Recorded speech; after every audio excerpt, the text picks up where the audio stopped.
My name is Nick Barnett. I'm CEO of Mippin, a London-based apps company who are the world's largest developer and publisher of apps. As a company, we regard ourselves as hugely innovative. We're a team of about 15 people based in Fulham, in southwest London, and we have now delivered well in excess of 50,000 apps to app stores globally. I think it's pretty amazing that a team of 15 people in 2 years can build that kind of volume of apps.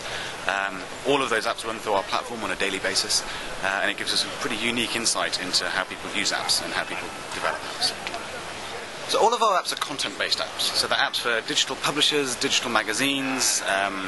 We work with anyone from top-tier news and magazine publishers all the way down to independent bloggers.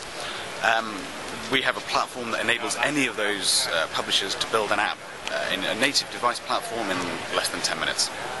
So from an app creation perspective, we're pretty unique in that regard, particularly as it's a full cross-platform solution. In terms of consumers, we find our apps get downloaded literally millions of times. I think we're now in excess of 150 million downloads across all of the different device platforms. And inevitably it's the large branded titles that see the large volume of downloads. But what's interesting about our platform is we effectively democratize the process of building apps. So it means that even small niche titles can afford to build a cross-platform app and get it in front of their audience. Yeah, so we effectively have two business models.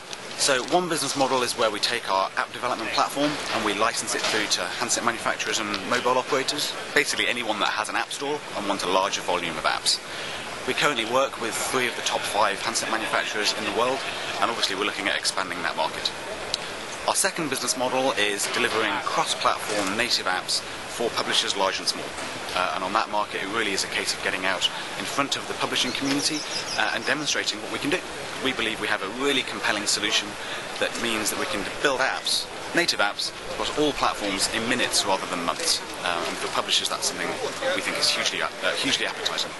The native app versus HTML5 debate is hugely topical, always comes up at every industry event. What we find interesting is the general talk is about a technology issue. We actually think it's not necessarily about technology, it's more about distribution. If you want to build an app and be in an app store, it has to be a native app. You can't get an HTML5 website into the Apple App Store. They just won't accept it. It's not practical. So if you want to be in an app store, you need to build an app natively.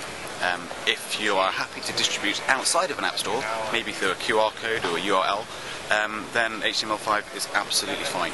And what we think over the next 12 to 18 months, there'll be an increasing amount of apps that do rely on distribution outside of app stores. And that's a very interesting market for us.